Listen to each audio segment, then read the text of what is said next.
We've been working really closely with National Trust here at Castlefield Viaduct in the centre of Manchester to see how we can bring this structure back to life.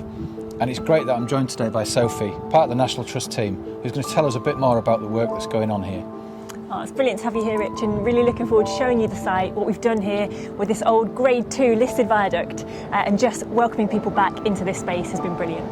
Well, we've got sunshine and rain here in Manchester, so who knows what will come next. So Sophie, this isn't standard National Trust sort of topics of work, so why did National Trust feel so passionately about doing this work? It's a great question, Rich, and one that we've had a lot. So I actually sit in the Urban Places team at the National Trust, so we're particularly interested in addressing unequal access to nature, history and beauty. So really thinking about where people need access to nature most, and that tends to be in our urban areas, our city centres. We know that Manchester is underserved for green space. We know that people living close by, 52,000 residents within a 20-minute walk, often don't have private gardens. So we know there's a need in the city, and our charitable objectives are to provide access to nature for everyone, forever. So it was really something the National Trust were interested in.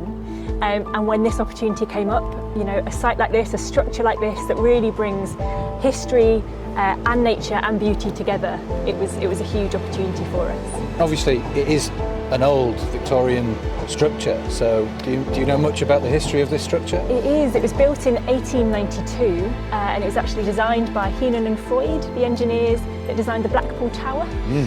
It was very innovative in its time. It was towards the end of railway mania, and actually from here you can see other viaducts and you can see the development over time. We've got brick Victorian viaducts here, but this used steel. It was very innovative, and it was built to carry 3 lines of trains and ease congestion at Central Station. And it did that very successfully right up until it closed in the 60s, and it hasn't actually been used since. Yeah, so it's basically sat redundant as an eyesore in the centre of Manchester. Absolutely, and all the people that pass on these trams and go underneath here on the train, sitting at signals, have seen this space and have wondered about this space for a long time. And I think the concept of reusing it isn't a new one. It's actually been around in the city for about 20 years, and the National Trust were approached about 10 years ago. So it's been something that has been kicking around in the popular imagination, and actually local community groups like Castlefield Forum have worked really hard to push for the use of this space and for turning it into something that can be of benefit now. So it's not a National Trust idea, and very much we came together just to provide expertise and think about how we can help that to happen. Fantastic, fantastic. And obviously looking at what's gone on, it looks tremendous, and I know there's been lots of people come up to have a look around and offer their views as to what else could be done.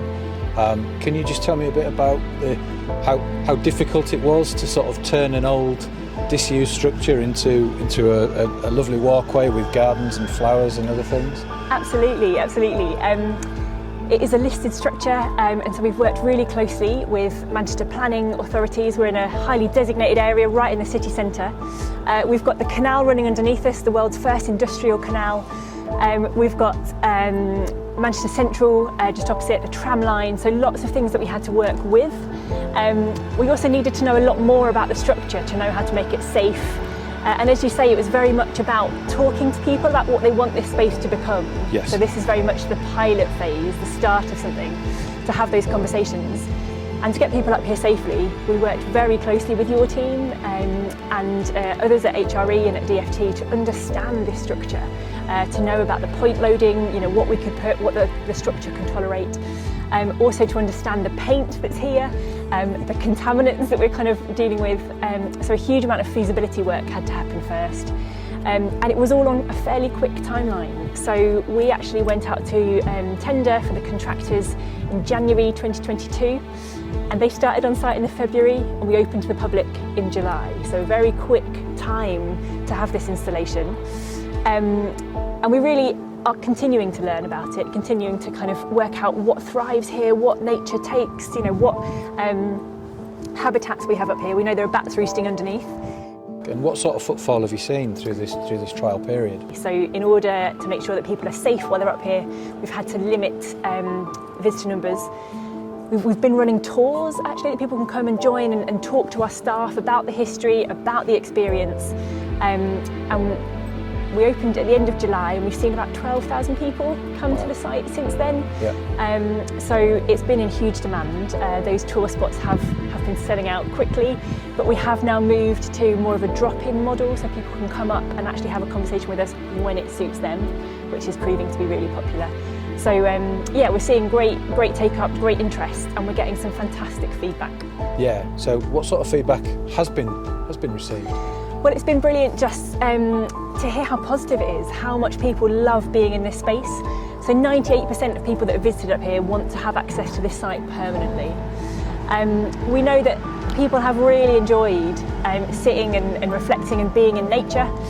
It's not a great example of it on the 1st of March. 66% of people that have come up here have felt better after spending that time in nature. Wow. And as many as 75% of people have felt more pride in Castlefield, in their city, as a result of their visit, which is quite astonishing actually. And I think a similar number in the 70s, 70% of people have felt better informed about the heritage and the history of this site in this area. I think it's tremendous.